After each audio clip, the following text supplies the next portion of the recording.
Good morning.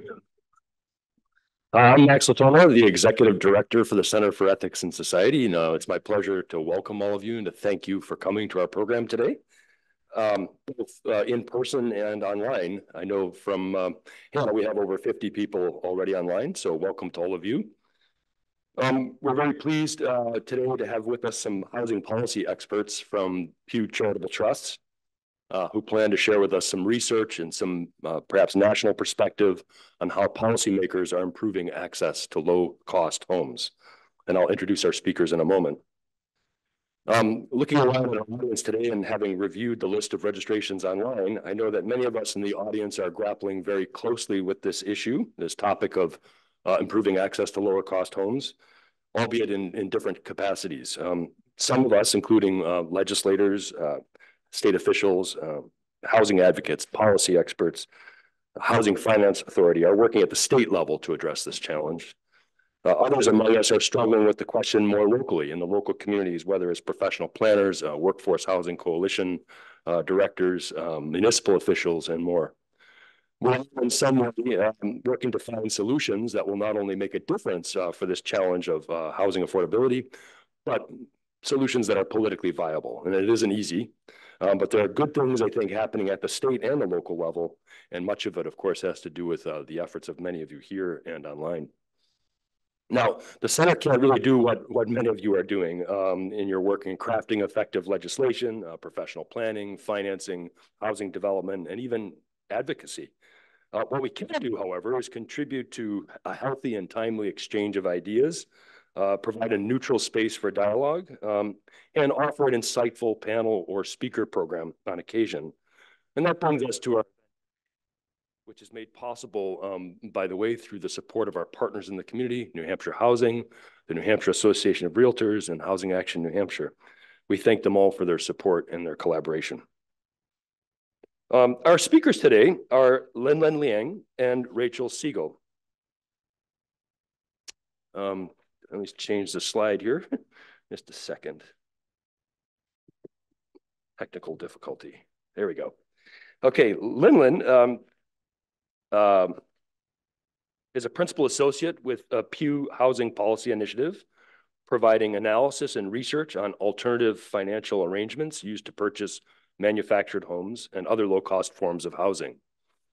Before coming to Pew, Liang worked for Grameen America to expand access to credit for low-income entrepreneurs and launched Bank on Suncoast Coalition with United Way Suncoast to connect underserved communities with safe and affordable banking products. Liang holds a bachelor's degree in advertising from Shaman University and a master's in media and information from Michigan State. Rachel is a senior officer with Pew's Housing Policy Initiative, conducting original research and analysis on the availability, safety, and affordability of mortgages and on alternative financial arrangements for purchasing manufactured homes and other low-cost forms of housing. She also represents Pew on the Federal Reserve's Faster Payments Task Force. Before coming to Pew, Siegel worked for Santander Bank and Century Bank and interned at the Consumer Financial Protection Bureau. She holds a bachelor's in economics from the University of Vermont and a master's in economics from Boston University. A quick note on format. Linlin and Rachel have a slide presentation, but would like to pause at several points to allow for questions and discussions. And I think there's even a few polls to use your phones to vote in. I'll serve as moderator for the discussions in order to just organize questions. So if you have a question or comment in person, you'll just raise your hand at the appropriate moment. Ranji, our intern, who just won, by the way, the Student Service Award for the entire college last night. Ranji. She'll bring around a microphone for you. If you're online, please feel free to enter a question or comment in the Q&A function at the bottom of the webinar screen. You can enter those questions or comments at any point during the presentation, but during the pause, Hannah will alert me to the fact that we have a question or comment and will transmit it. As for time, depending on how the discussion flows, we plan to wrap up in about 70 minutes, 75 minutes, but we can be a little flexible. We definitely have a hard stop by 11:30 in case we get deeply absorbed in discussion. In accordance with state law, I should note that this program is being recorded. And I think that's it. Let's get started. So please join me in welcoming Linlin and Rachel from the Pew Charitable Trusts Housing Policy Center.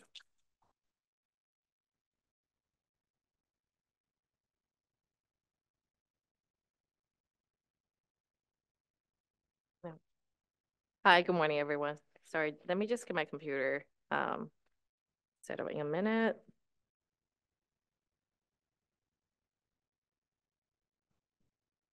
I got it.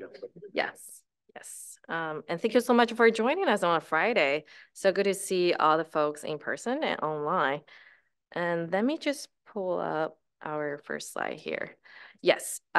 So for folks who are not so familiar with the Pew Charitable Trust, we're a 501c3 organization. We are a nonpartisan research institute. Our goal is to improve public policy using data and evidence. Rachel and I today are representing the Housing Policy Initiative. We study land use regulations and home financing regulation to reimagine how state policymakers and jurisdictions can reapproach housing. And hopefully people can have access to safe and affordable housing, and also reimagine the zoning in different places. Now, before we start, I want to go through a quick polling question just to gauge. Yes, there we go. So the question is, what happens when the housing supply is low in a market? Now, above the question, you'll be able to see the instruction here. You can join if you have a computer, or pull out your web browser, or you can text center F221 to number 22333. And oh yeah, there's a barcode as well. So like what Max is doing, you can scan the barcode and it should direct you to the website. And we'll be able to see the dynamic results here. Oh, look at us.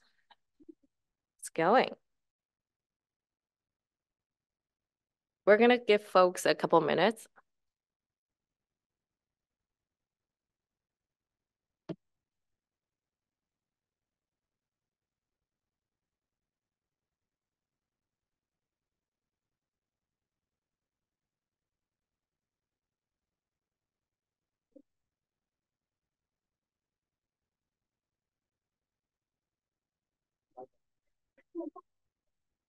Pretty savvy bunch here. I know.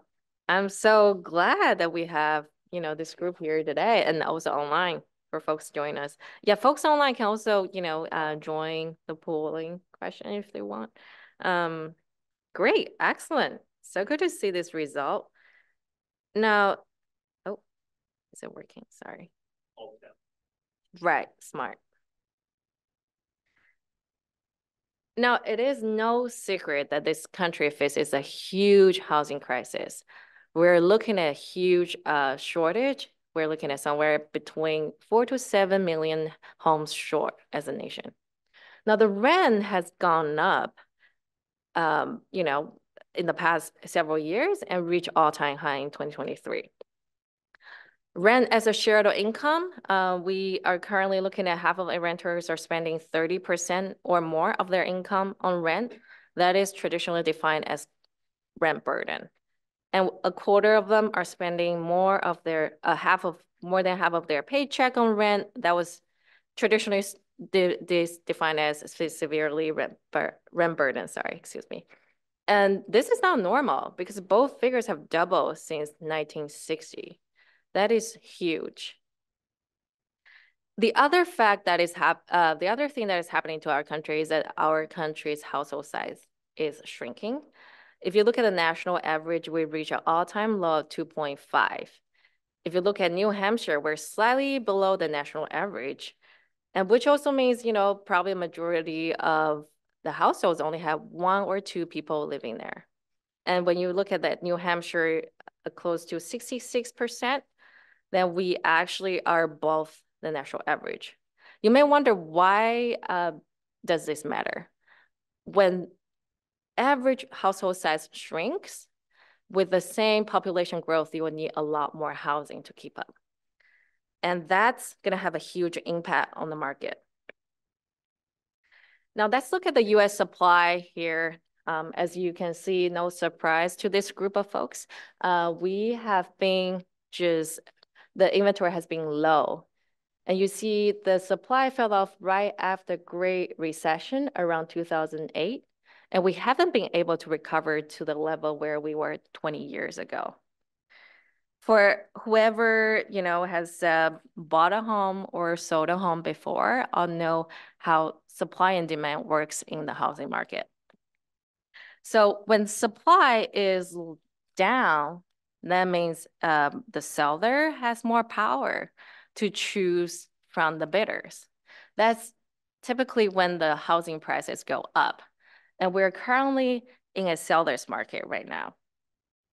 But fewer people know the rent market works exactly the same. The supply and demand works exactly the same in the rental market. When vacancy rate is low, then we're looking at a landlord's market. That means tenants have very few options to choose, and landlord can have the power to raise their rent. And that's when rent keeps rising, and that's exactly where we are today. Now, this year, we're seeing a slew of bills introduced in New Hampshire about housing crisis and all that. I think it's really encouraging to see that people are turning their attention to this huge issue locally.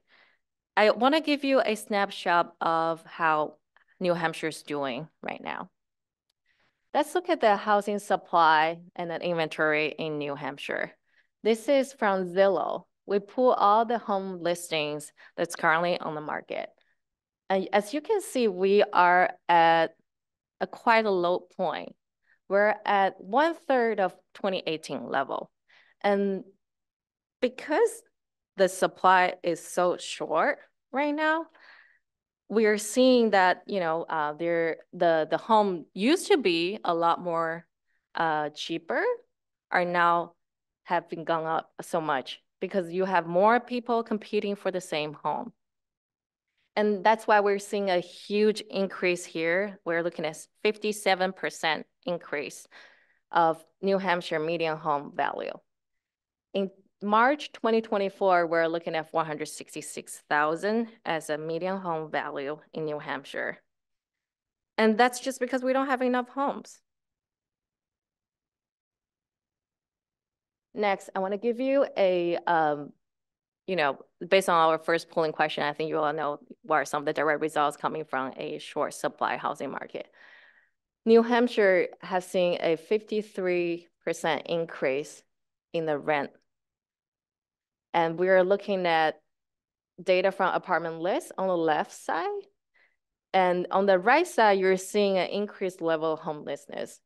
From 2023 to 2017, we're looking at a 68% increase, which is phenomenal. If you compare that with the national average, we're way above the national average. From 2017 to 2024, the US rent growth averaged at 30%, and New Hampshire outpaced the national average by 23%. Now, I also want to give you, some more specifics, but it sounds like, we all know how we can actually address this housing affordability crisis. Thanks to data from local jurisdictions and sources like Zillow and Apartment List, analysts across the spectrum have confirmed with more housing supply, the housing cost is going to lower. Now, I'm going to show you some of the examples from our research and others. As you can see in the chart here, we have 4 cities: Minneapolis, Minnesota, New Rochelle, New York, right outside of New York City, considered as a suburb, Portland, Oregon, and Tysons, Virginia. And these 4 cities represent a diverse selection of jurisdictions across the country, and they all have enacted substantial zoning reforms to allow more housing to be built in recent years. During this period from 2017 to 2021, they all added household and have healthy population growth. which means their housing demand remained high over those years. What they have in common is that they all have built apartments near commerce and transit. They, at least from the chart, you'll be able to see double the US average increase in home from the same time period. So what happened to their rent? We're looking at the red colored chart here. I just want to mention Minneapolis because they has done a fantastic job at keeping their rent almost flat over the past several years. The city is building housing at the rate almost triple the rate of the rest of Minnesota and the US. When new housing came online, they all put downward pressure on rent, which kept rising. Residents had a chance to catch up with rent growth. Then housing affordability improved. It is a similar story across these 4 cities. And part of the reason is they made it so easy to build more housing and nothing cumbersome. I want to use, Minnesota, Minneapolis as an example today. We're going to see how that compares to many other jurisdictions in the same region and others. So just bear with me. I do want to mention some of the reforms they have done. So including they eliminated minimum parking requirements. They allow apartment development near transit and jobs. They also establish minimum high requirements in high density areas, and they allow duplex and triplexes in all residential lots.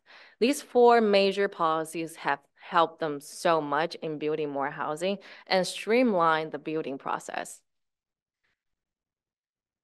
Now let's look at Minnesota, Minneapolis again. This is a Financial Times article that we have, that we pulled. So they compare Minneapolis with all other Midwestern cities here, as you can see: Omaha, Columbus, Kansas City, Cincinnati, and Indianapolis.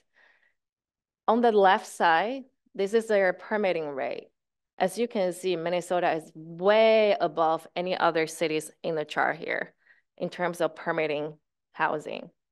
On the right side is where you can see if you adjust median rent to local income, we're seeing that the city of Minneapolis are down more than 20% in terms of rent since 2017. That is huge if you compare it to the Midwestern city. And I believe today, if you compare it to other cities, still, it stands out. And during this time from 2017 to 2022, I just want to mention 21,000 new housing units were permitted in Minneapolis. And 87% of them came from buildings with 20 and 20 more units, AKA apartment buildings. Now, no, not every city has made enough changes to their zoning or build enough homes. In Colorado, we're seeing a very different picture. So in this chart, you have 2 groups of cities. The light blue ones are mostly Colorado jurisdictions. For example, Castle Rock, right outside of Denver, they're seeing a rent growth. This is a monthly rent growth, $736. That is huge. We're talking about a family will have to spend about $9,000 to $10,000 more just for housing. That is huge. And in the deep blue color, you'll be able to see the group of cities I just mentioned, where zoning reforms have enacted in the past several years and have built enough housing. Again, look at the rent growth. The comparison here is drastic. Rents are obviously rising faster in those jurisdictions that didn't build enough housing. Now let's look at other states. We have looked around jurisdictions in New York and found White Plains and New Rochelle. These are upstate New York jurisdictions. They have seen some of the slowest rent growth in your state alone. You see that during the time from 2017 to 2023, they added about 11% of housing stock. And on the other side, on the right side, Suffolk County, which is east of Long Island, and Monroe County, which is Rochester, New York area, they have seen over the national average rent growth here because they only built 1% more housing during that time period. This is really clear. When you add more housing, the rent growth will slow down. And it's been proven over and over again in different places. Now, the other factor that comes up a lot in jurisdictions and state legislation is minimum lot size. I do want to mention it because it's a key factor that forces buyers to purchase more land than they want, which worsen the housing affordability. And several studies have confirmed that, including one from University of Montana back in 2021. And what Houston has done, very different from many jurisdictions, is that they reformed their minimum lot size. They started in 1998. That was the first time when they started lowering the minimum lot size from 5,000 square feet to about to all the way down to 1,400 in certain area. And in 2003, they expanded the reform to the entire city. The outcome is stunning. Since the reform, we're seeing at least 80,000 townhouses are built in Houston. That is a great example for minimum lot size reform. When we also look at the outcome here, I believe the average townhouse size clocking around 2,500 square feet. And when we look at the affordability, just above the family median income. So that means whoever earns around 105% of the area, median area income can afford a townhouse like that. That is incredible. I wonder, oh, sorry. Do you want to pause for? Yes, please. Yeah. Okay, so there was a little star on that screen, which was a reminder to me we were going to pause for discussion. So questions or comments at this point from anybody in the audience or online? Yes. Hold on. Ranji's bringing a microphone for you. One of the things that strikes me when you look at the density reduction concept is within the lens of New Hampshire, we're not a very dense state, and the infrastructure that we have to serve water, sewer, and power is really not equipped to get that tight. I'm curious because of that, when we look at some of these other examples of stresses in the marketplace, if there's a way to get a little more granular, like how does New Hampshire stand versus New England or the East Coast? Because certainly the United States as a whole is an incredibly diverse marketplace. So I guess that's really one comment and one question. We really appreciate a voice like you. As you mentioned, some of the zoning is very granular and every jurisdiction is different. So yeah, we definitely, see Minneapolis may have its own sort of setup and recognize the differences there. Rachel, do you have anything to add? Because I do think that's something that we are interested in. I haven't had a chance to look into. And infrastructure wise, yeah. Try. So I guess one thing I'll say is that there's no one size fits all across the country. And so it's not to say that what Minneapolis has done is exactly right for New Hampshire, but thinking about ways to improve supply that do fit infrastructure specific needs, absolutely. But I think your point is great about thinking about neighbors. And I have a little bit about that in the manufactured housing slides. Yeah, thank you. Great. Thank you. Noah? Wait for Ranji's help here. Thank you. In the states and jurisdictions that have made the zoning reform that you highlighted, Minneapolis, Colorado, a couple of the others that saw and even Houston, even though they don't have zoning, but have other regulations that regulate land use. What was the kind of time lag between when the changes were made and how long it took to actually result in an increase in permitting to occur? That's a great question, because we are also, in a way, it's a guess game, right? Like we are looking at hot permitting data. And I think as as soon as it started, we're seeing like the next year it started going up. The permitting process happens quite quickly after the laws are enacted. So that's it. That's a great question. We're trying to grappling with that as well, because we're looking around different data sources, and it's quite difficult to get all the permitting data as well, because some jurisdictions don't share those. So we're trying to use. Sorry, say it again. Oh, we're looking at the permitting, the ones already permitted. So that's yeah. So the application number is probably larger. I think it must be if a jurisdiction. Right. Obviously, we'll see that change quickly. Yes.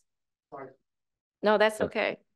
Any That's other very questions or comments, gentlemen here? Hi, good morning. I'm wondering if you've seen any interaction with construction costs in this data, cost of materials, building, tradespeople, et cetera, and how those have differed across different geographies that might impact some of this data. Quite frankly, we have not. All we know is that the construction cost is only going up so much, especially since the pandemic. I don't know, Rachel, if anything to add, but we may be able to touch on some construction costs between manufactured homes versus site build. And that's an opportunity there, yeah. And a question over here. Yes, well, there could be all kinds of questions, but I live in a town which permitted 2,000 units. No, I think, yeah, it was 2,000 units before COVID hit. And by the time COVID was finished, only 1,000 of them got built. We're still trying to push, but I think you really have to look at what got built too. Oh, we definitely hear you. But as the other gentleman mentioned, if you actually streamline all the components and make building much faster, then we're looking at a very different outcome.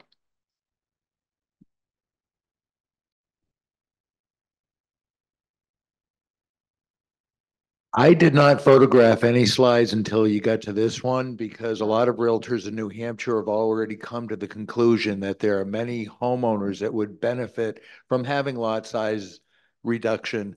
And I am going to make a proposal in my small town that we reduce lot size requirements from 2 acres to a half acre. And I've already been told that's going to make me the most unpopular person in town. But you know, I would challenge you all to do so, because we have to start somewhere, and this is how we could get momentum. And I'll tell you right now, we can't point our fingers at the planning boards and blame them. We have to educate them and get them on our side, and we can do it. But we have to lead by example. So I'm going to become the most unpopular person in town, because I think we have to start somewhere, and that's a good way to start. May I ask what town you live in? Nottingham. Nottingham. Great, thank you. Ooh. Okay. Oh, there's something from online. So Hannah's going to relay that. Thank you. So this is an anonymous question. I share your conclusion that lower rents are crucial. How do we deal with the fact that there are those in power for whom higher rents are in their interest? Would you repeat the question again? Yeah.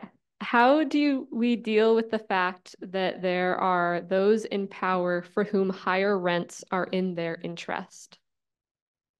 Oh, I completely hear you. We presented our research to a group of investors last week, and we came across questions like that. And in our view, we don't think anyone will stop building housing because we need a lot more. And our population is still growing. The demand is there. So I would say, let's give it some time and see how that plan out. And anything to add there, Rachel? I think one of the suggestions here is that the gatekeepers for changing zoning or building new housing ultimately in our communities are sometimes manned or womaned by people who are property owners and want to see the value of their properties stay high and don't want to bring in more housing. Sure, that's another aspect I guess I didn't consider earlier, but we're going to show you some opinion research that we have done. In the book, Neighborhood Defenders, I think the author actually looks at some of these town meetings and who actually went to these meetings. They are a small group of residents. They don't represent the public interest here. They don't represent every resident's interest here. And I think we have a research to show you that. Thank you. Great. Well, since, sorry, just get back to my slide here.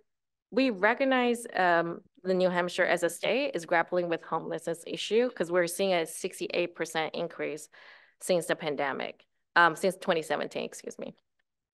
And this is common in states and jurisdictions that face influx of new residents since the pandemic, because we're seeing remote work, we're seeing people are priced out of higher cost cities, and the level of homelessness will shoot up when states or jurisdictions don't respond with enough homes.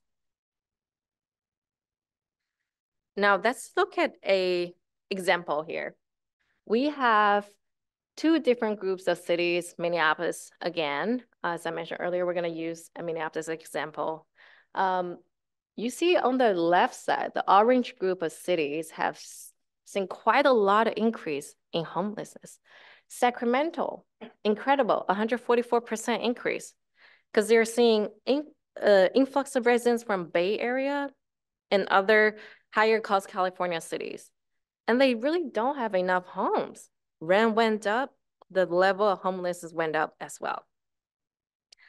And I know this group of folks know that what distinguishes these two groups of cities, it is really their rent. This is where you get to see, okay, the orange group of cities can do better in terms of curbing their rent growth. Because with higher rent growth, you really do see increased level of homelessness. While in Minneapolis, again, they do keep it quite low at 12%, which is a 12% decrease from years before.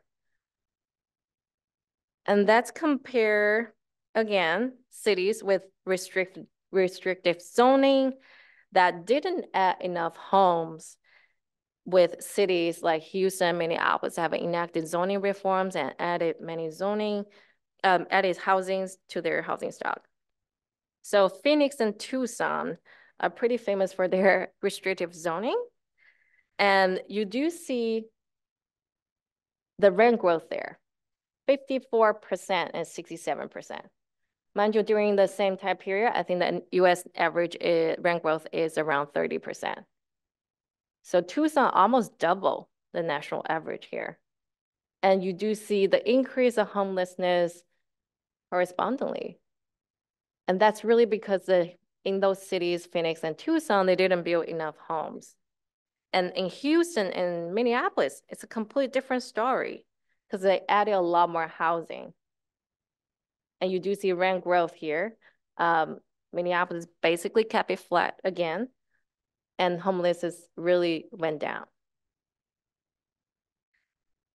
This is another slide that we have for Minneapolis here. Look at some of the outcomes, because we really say many, many times, just in case you don't get it, Minneapolis has done a fantastic job, really fantastic.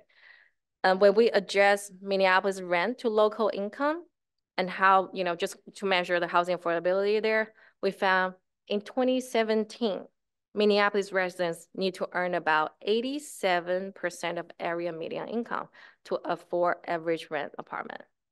And in 2022, they just need to earn about 72% of area median income to afford average rent apartment. That shows affordability has improved. Now we're gonna get to another polling question. Let me switch the screen here. All right, let's see if it works.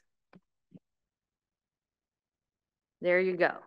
So based on what we just talked about, this question is, which of the four largest cities listed here has minimized displacement of residents since 2000. Yeah, I'm sorry, yeah. So we're looking at Chicago, Houston, New York City, and Los Angeles.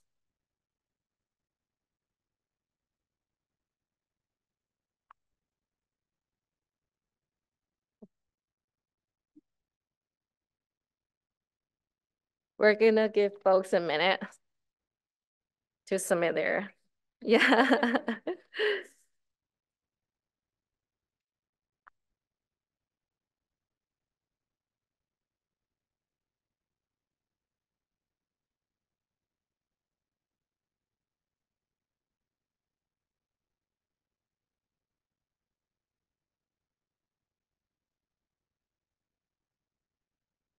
Great, we're seeing some diverse selection here.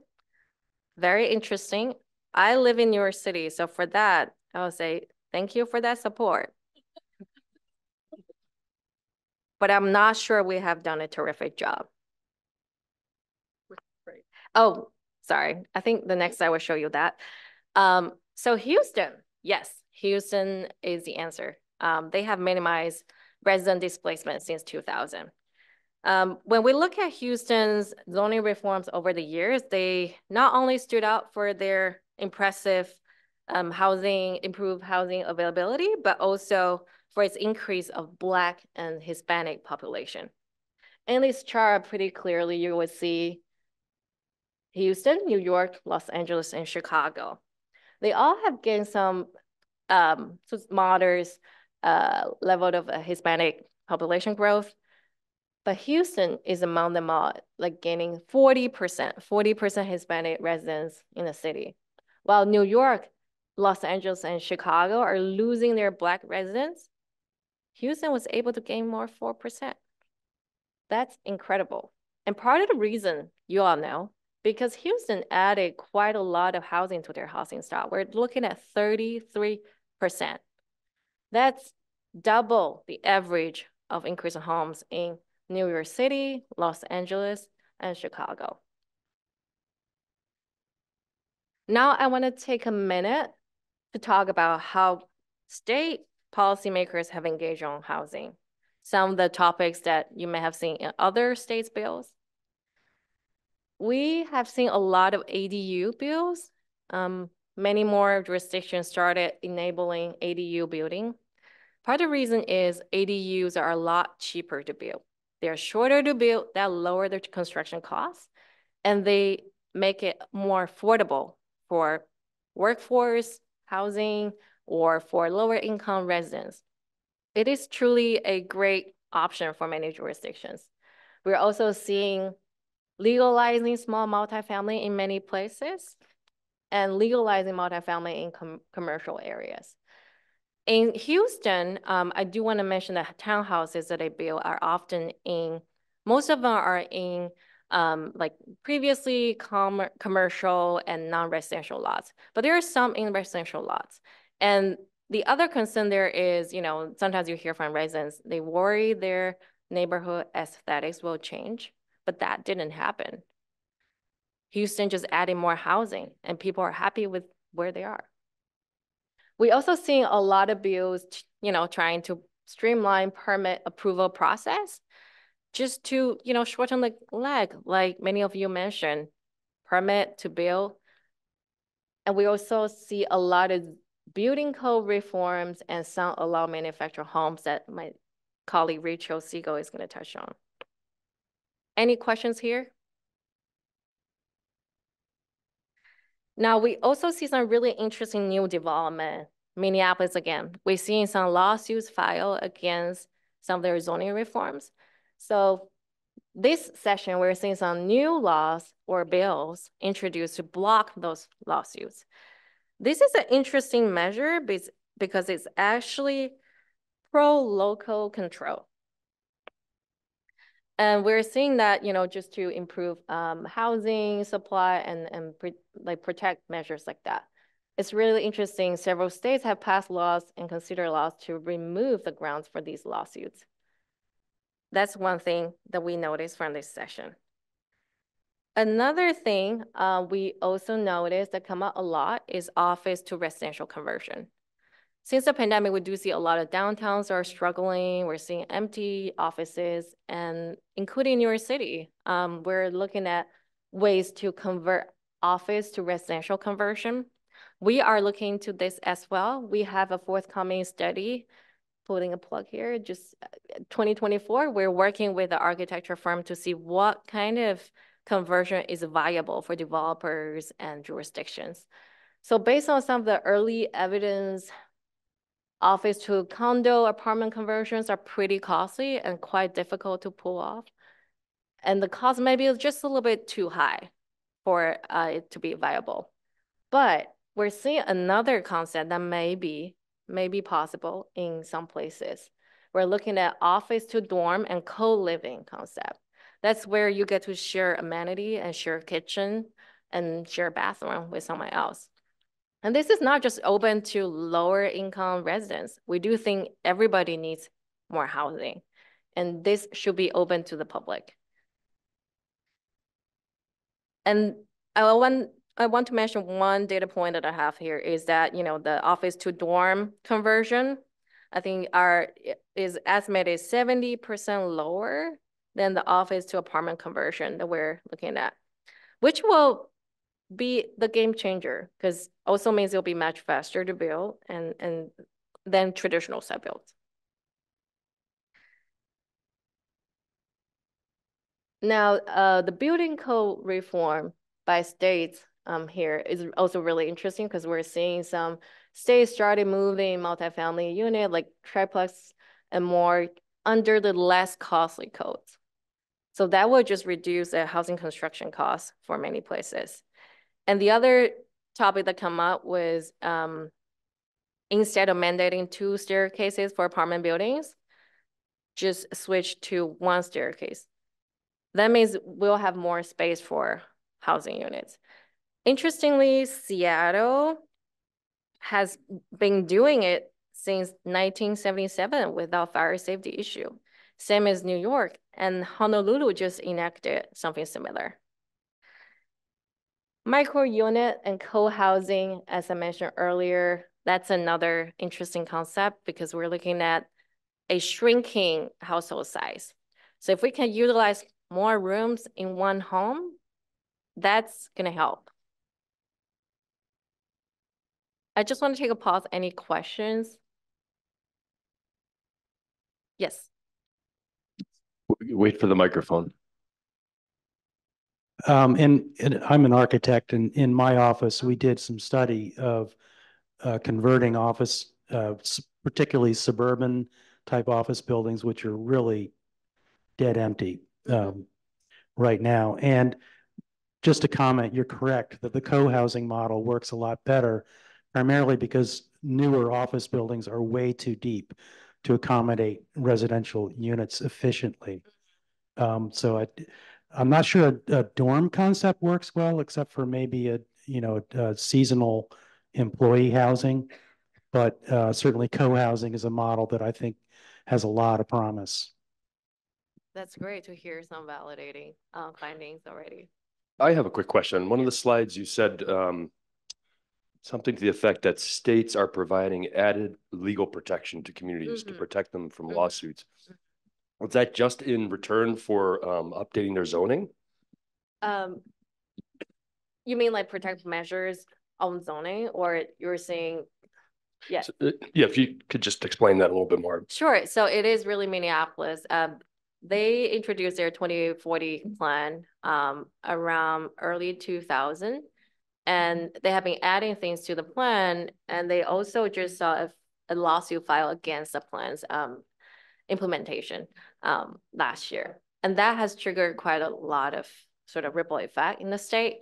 And then the state is seeing some bills introduced to give the local jurisdiction more power over their zoning, like you say, the laws. And so these type of lawsuits are gonna be, don't have grounds in the future. And we're still seeing how that play out, but we do see some other states that are predicting that might happen to their jurisdictions and are, introducing that just so this is kind of like the opposite of state preemption, if that makes sense. Yeah. Okay, thank you. Any other questions? Oh, one more over here. Yes, do you have anything that we can look at that looks at why the costs for co-housing are lower? I can understand that one instance, but we've got problems. Sprinkler systems are extremely important problem when you're trying to do anything like that. The fire departments make sure that if you get up to a certain number of units, and sometimes it's 2, you have to have an industrial sprinkler system, and it really hugely increased the cost. But I don't know what else might be involved in that. We have the state fire marshal here in the audience, so not to put you on the spot, Sean. Yes. Would you like to just comment briefly? What are you doing to me?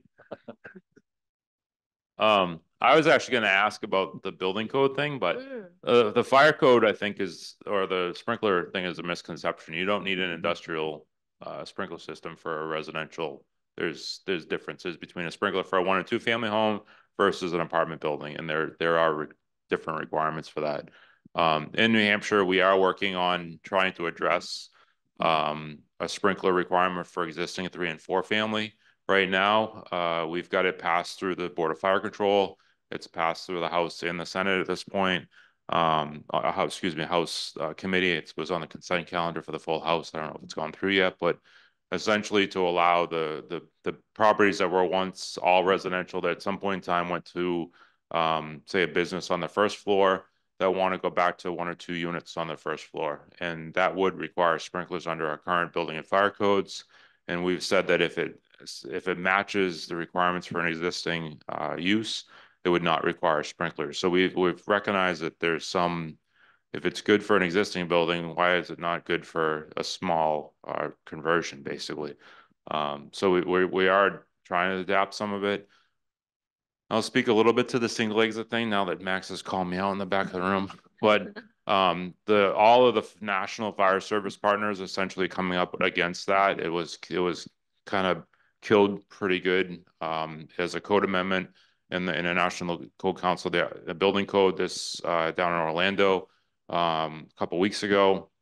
Seattle has had it for a long time, but I think Seattle's been somewhat successful with that because they have a full-time fire department. They're a highly rated fire department. They have a great water supply. There's a lot of other factors other than just an apartment building with a single exit. We have single exit provisions in some of our existing codes now, building and fire. But just, I think from the building and the fire community, just in general, these widespread just knockout, I think even for some design professionals, just knockout sprinklers or knockout exits, or like it's a bit scary for us because these codes work as a package. And I think that's probably the biggest thing for us to think about, is just making sure that we think holistically when we make changes to the codes. We already have taken away sprinklers for 1 and 2 family homes in New Hampshire. It's been a code requirement at the national level for probably 2 decades or more now, but we've allowed it to be a homeowner option for 1 and 2 family. It's in the law there for quite some time until you attach it to a commercial use or something like that. So I think there's probably still some flexibility there, but we've provided some. So Max, what else are you getting me into? That's wonderful. Thanks, Sean. Yeah. Thank you so much for Keep adding the microphone knowledge. close to him. Yes. I know that Virginia just passed a study bill on the fire code, single staircase.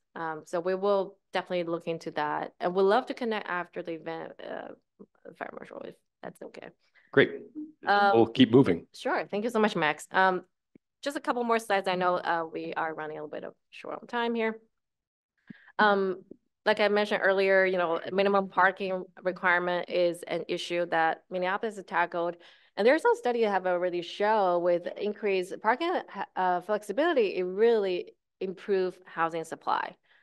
As you can see, Seattle and Buffalo here, the majority of new homes after their parking mandates change were illegal under the prior code. So that enable more housing. And the other thing is, even you don't build the even you don't have the parking mandates, people will still build parking. That was a huge concern, I think, from many neighborhoods that we heard that. There's some new data coming from Minneapolis also show that the new housings that they built have less parking, but still there's some parking. Just quickly going through that survey that I mentioned earlier, when we see who we are seeing in townhouses, in town meetings, we have done this public opinion survey to just gauge, okay, what does the public really feel about all this housing policy change that's happening in the country? So we put together a roster of housing policy that we have seen across the country and did this 5,000 respondent survey. And then the results came back overwhelmingly favoring more housing. As you can see, I'm not going through all the options and findings here, but at the very bottom, you see 81% of Americans favor more apartments near transient jobs. And they would love to have their local governments to simplify permitting process, just so we can keep up with the demand. Any questions there before I wrap up my, there you go.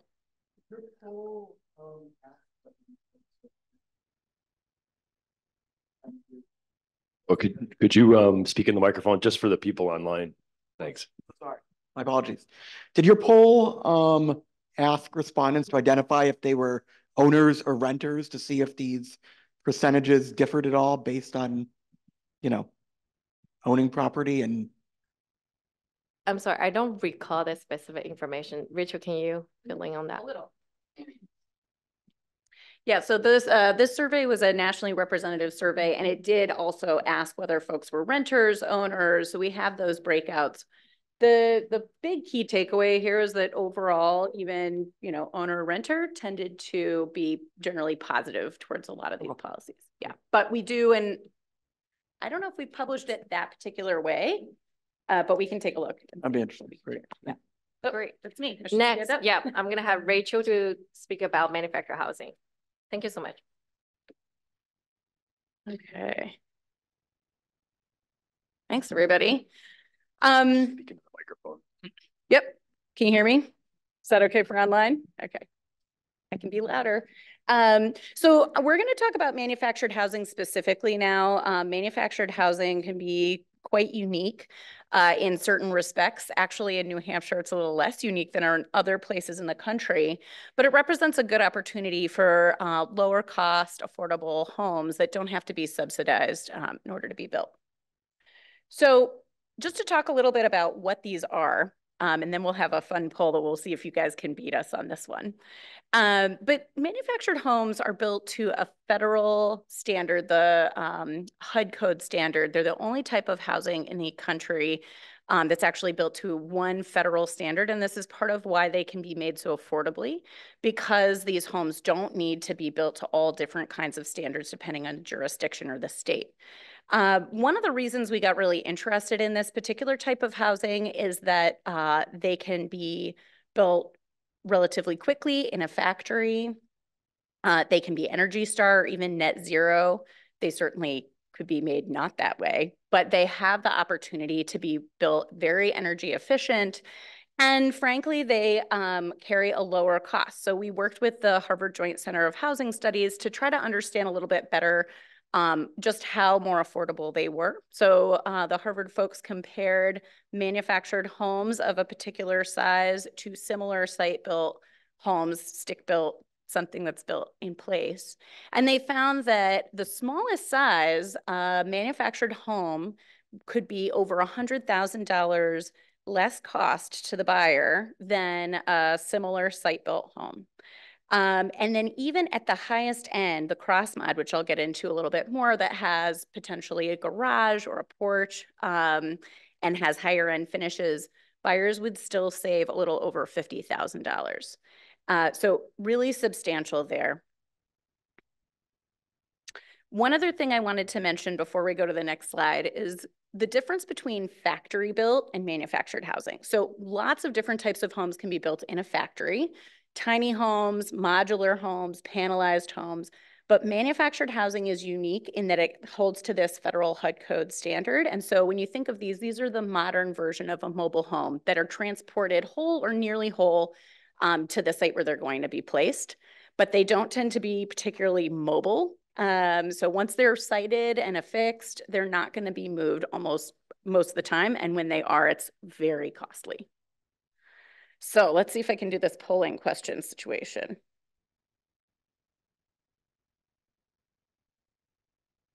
Aha, okay. Oh, how do we get to what the bigger version of these pictures? Aha, go back to the slide. Yes, there we go. Perfect. So we've got 3 homes here, and actually I went to Zillow last week and pulled these for Manchester specifically. So if it's your home, thank you. So which of these homes is actually a manufactured home? So with all of the definitions. Let's go back. Is everybody good with these pictures? I'll toggle back and forth.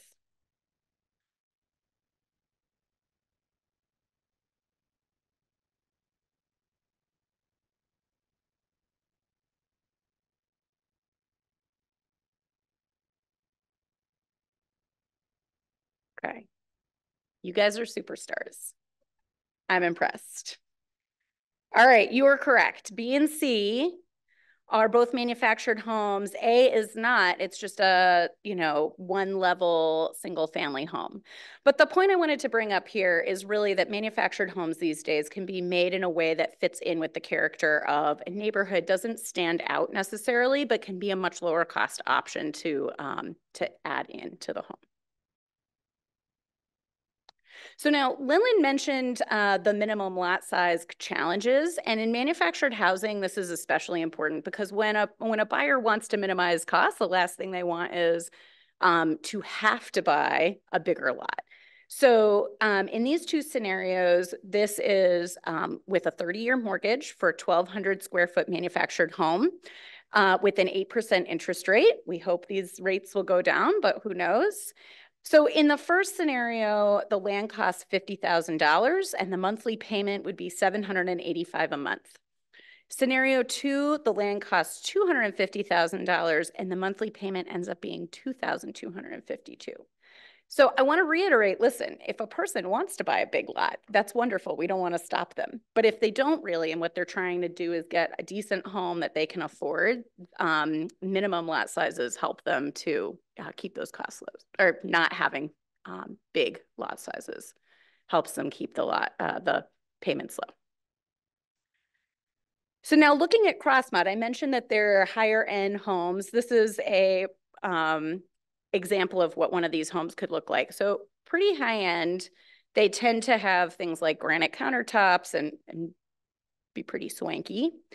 So the overall price difference here, if you look in the red box, you'll see that the price difference here between a CrossMod and a site built with a similar size footprint and garage is $53,000 less expensive for the manufactured home. But when you overlay a mortgage into this situation, that really expands. So the difference in monthly payments here for the home buyer is a little over $300 per month. And over the course of 30 years, that expands to over $110,000. Now, listen, if we can buy in cash, this is great, but most people need a loan. And so when we think about how this expands over time, it can really have a big impact. And again, this is the area where we have the least cost difference between manufactured home and site built. So you can only imagine when you're talking about a smaller version. Okay, polling question. Whoop. Okay. How do construction costs of manufactured housing compare with site-built counterparts? So 65% less than site-built counterparts, 27% less than site-built counterparts, about the same, or manufactured housing costs are 10% more than site-built.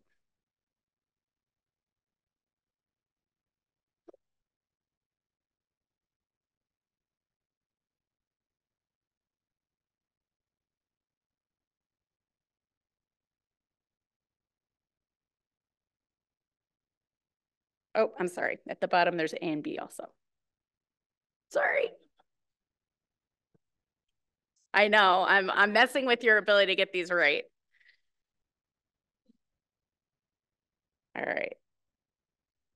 Everybody get in there? Oh, wow, we've got a lot of good stuff. So the answer is A and B. Sorry, but I've messed with your ability to get the answer right. You guys are still A+ students in my book. Okay, so I wanted to give you guys an example of what manufactured housing looks like in New Hampshire compared with some nearby states. So one thing I want to mention here, and any of the manufactured housing folks in the room who are specialized in New Hampshire, please pop in and tell me if I've got anything that you want to talk about here. But this map is specific to the Home Mortgage Disclosure Act data. So this is for folks who did get financing to buy a manufactured home, whether they were getting a loan for just the home or the home and land. And the home and land in every state except New Hampshire would be a mortgage. In New Hampshire, all of your loan types are usually a mortgage, even when you don't own the land. So New Hampshire is a unique situation in this case. But one of the things that I found striking here is that New Hampshire, about a third of folks are financing the home and the land, which makes me wonder, and I don't have the right answer here, about zoning and the ability to put a manufactured home on owned land. Listen, these are very flexible. They can be used in communities where land is leased. We have a lot of resident-owned communities in New Hampshire. It's really the birthplace of that.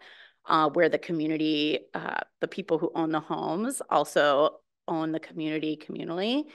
But at the end of the day, having land stability is really important in terms of homeowner stability, access to credit, safe and affordable financing, and just knowing what these costs are going to be in the long run. So I just wanted to show you a picture of this. And then Massachusetts is actually a very interesting example here where manufactured homes are always titled as personal property, like a car. And so you can only put them usually in a community and title them as personal property. And you can't get financing as a mortgage. So a lot of variability across the country and even with the neighbors. Sarah, do you have anything you want to add to this? Okay, stop me if there's anything else. I wanted to just give a few examples. We're starting to see a couple of things come up across the country, examples of folks developing new neighborhoods, so not necessarily a park or community that's manufactured only and that is on leased land, but rather a regular neighborhood built with manufactured homes to keep the price point lower, and then they're on their own land and everyone is getting a real estate mortgage in those scenarios. So we've got a few examples in Hagerstown, Maryland, Petersburg, Virginia, Jackson, Mississippi, and San Bernardino, California.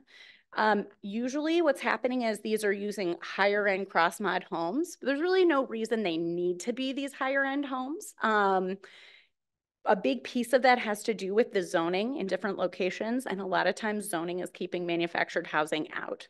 So cross-mod has been where we're starting to see a little movement on allowing manufactured homes on owned land in not just rural places, but in more metropolitan places. But I wanted to bring up some of the use cases that are happening and some of the ways that people are changing the way they're building with manufactured housing. So Linlin and I have gone through a lot of information in this time frame. So a couple of things to take away with you. First of all, low housing supply really leads to increases in housing costs, homelessness, and resident displacement. Secondly, successful zoning reforms in Minneapolis and Houston have demonstrated ways to enable more housing and reduce housing costs and levels of homelessness. And last, on manufactured housing, this is really a source of naturally occurring affordable housing that can be constructed and installed quickly and would be appropriate anywhere a single family home is necessary and appropriate. So with that, thank you all. And let's go to any questions that folks have. Right. Lingering. Opportunity for questions and comments. I just wondered if you could go back to that slide about the mortgages in the different states in New England. Sure. And It just looked to me like, is that true that 61% of the manufactured homes in Maine and 74% in Vermont? Does that mean they're on their own land, on individually titled land? Yeah.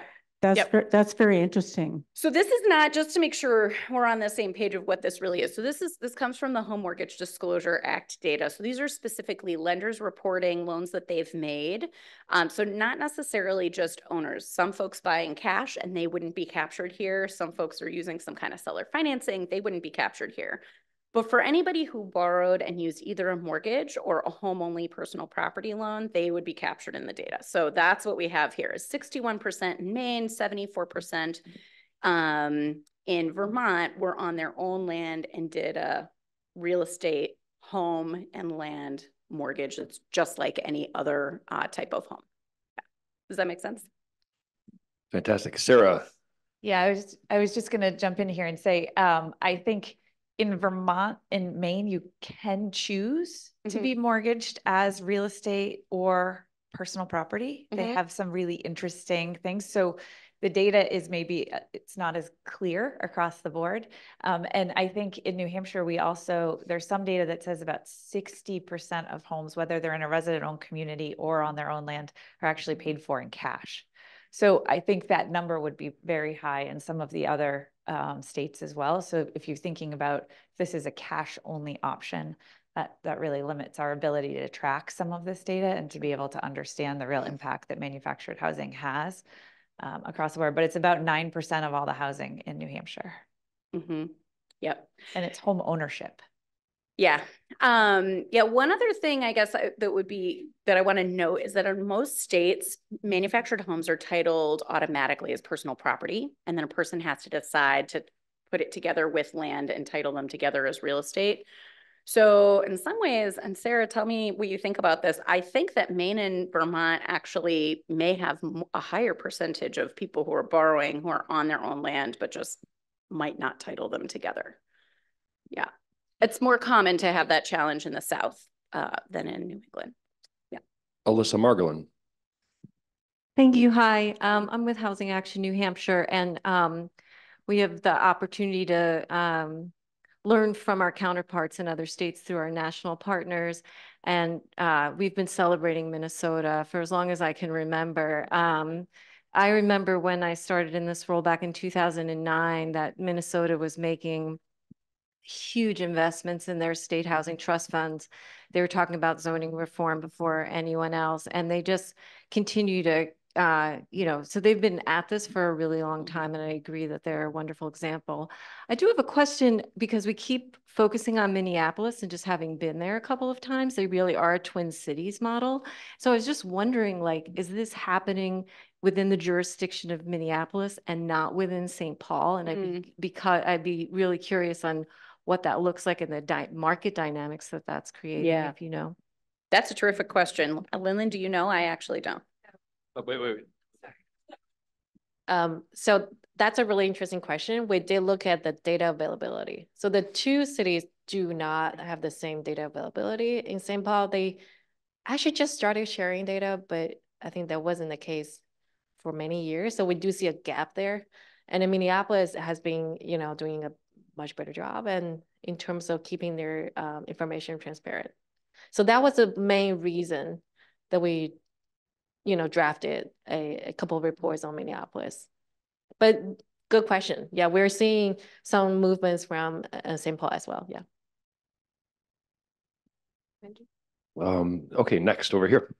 Great. Thank you. So I'm a realtor and I work with a business partner. Over the last 8 years, we've been bringing in brand new manufactured homes into the state. And I'd say 95% of those go into existing parks because they're ready to go. The zoning absolutely kills us. And there's rural towns in New Hampshire that I go to the town offices and they say absolutely not. And it's a misconception that these homes are trailers, and they're not. These homes are some of the most beautiful homes that you'd want to see, and first-time home buyers would love to be in these homes. But what we have to do is we have to let our zoning boards know that these homes are beautiful. My partner and I, we are looking to bring a manufactured house to the State House. I think it's upcoming in the next month or so that people can actually walk through this home and see that I mean, you go through it, you think you're in a ranch. Yeah. So that's just my comment. My question is, we're going out to our factory to visit beginning of May, and we're gonna see a cross mod. Do you know, are those, can you do traditional financing? Can you get financing just like you can with a single family with those homes? Yeah, so CrossMod actually through Fannie Mae and Freddie Mac, they have special programs to help folks be able to get the same mortgage financing. And to the extent on CrossMod, with manufactured housing, sometimes appraisals can be challenging. If an appraiser has to only compare to HUD code manufactured homes, and this is a brand new CrossMod, much different finishes than and or there are no nearby HUD code homes, they might be comparing the home to something that's 40 miles away and 20 years old. So Fannie Mae and Freddie Mac have been encouraging appraisers when there aren't good comparable HUD code homes to be comparing them to site-built homes as well. And they purchase manufactured home mortgages, just like site-built. It's actually part of their duty to serve congressionally mandated work. So there's a lot of opportunity there.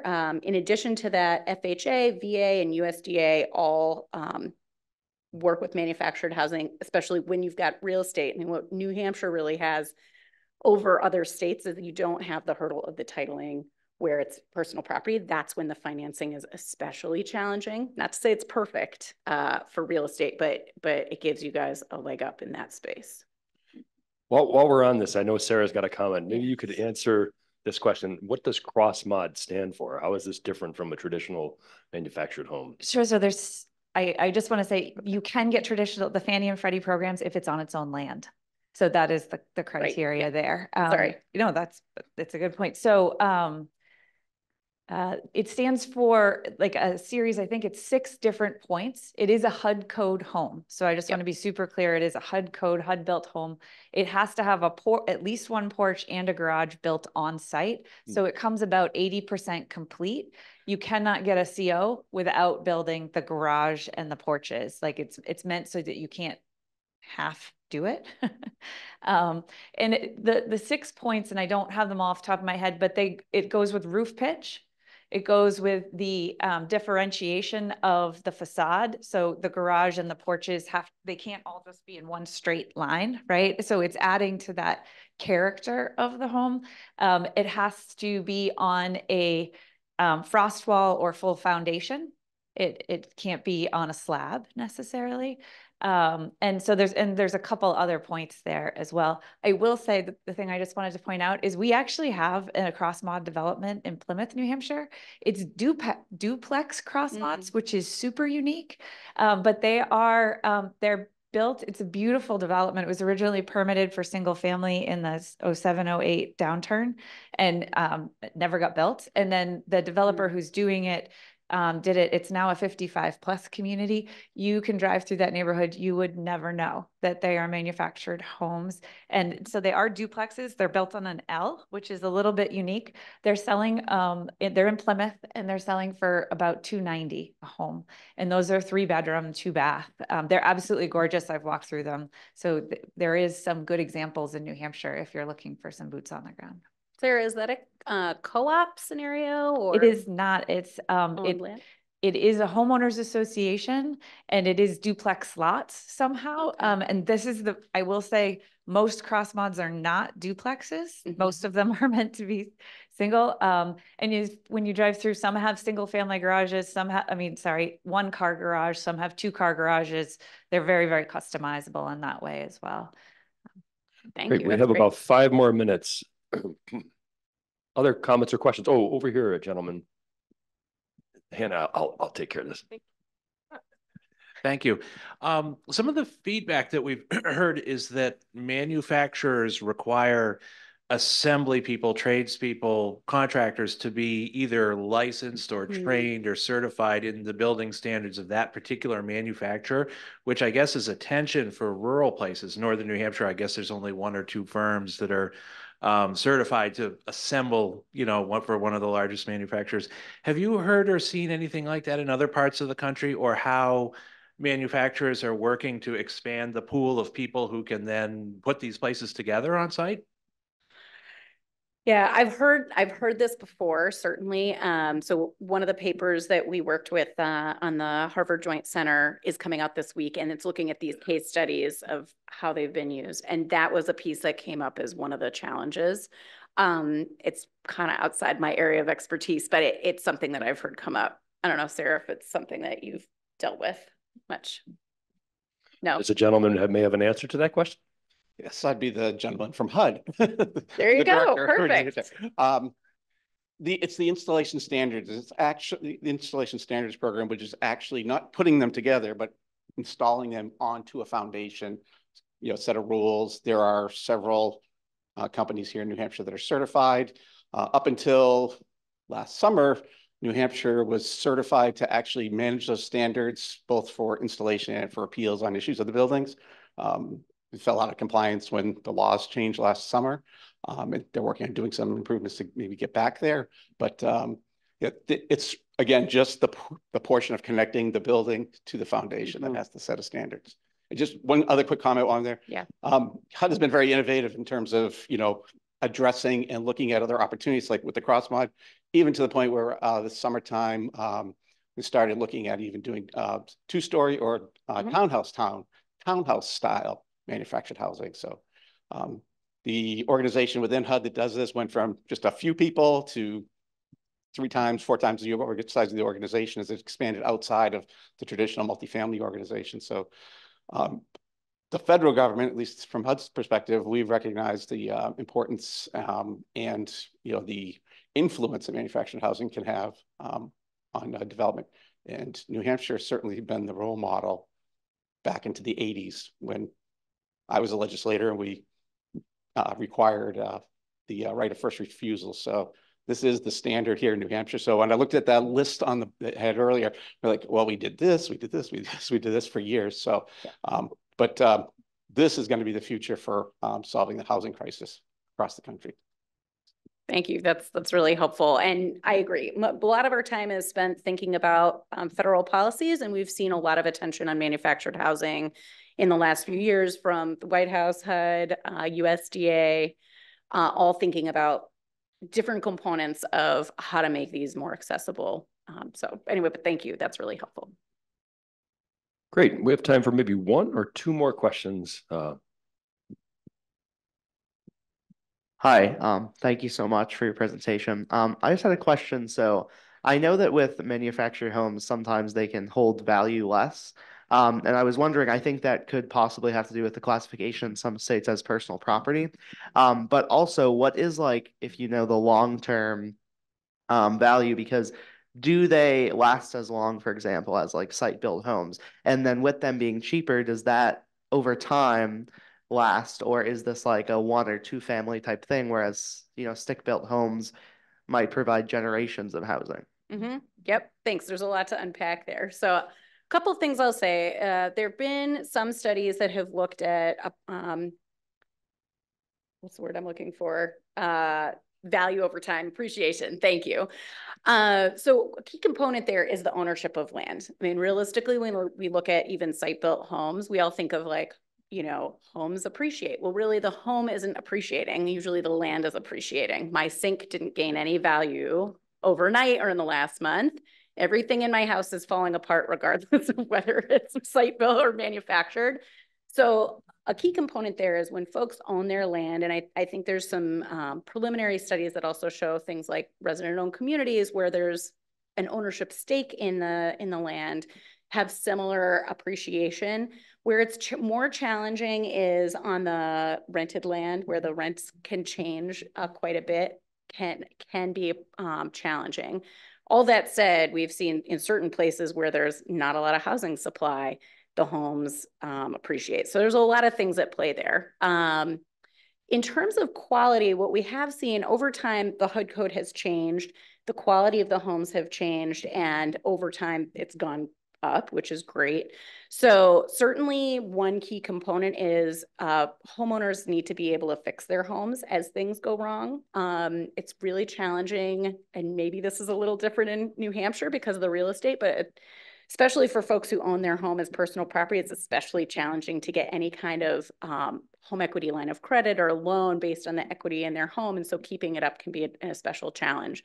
So upkeep is absolutely necessary in order for any home to hold its value, manufactured or otherwise.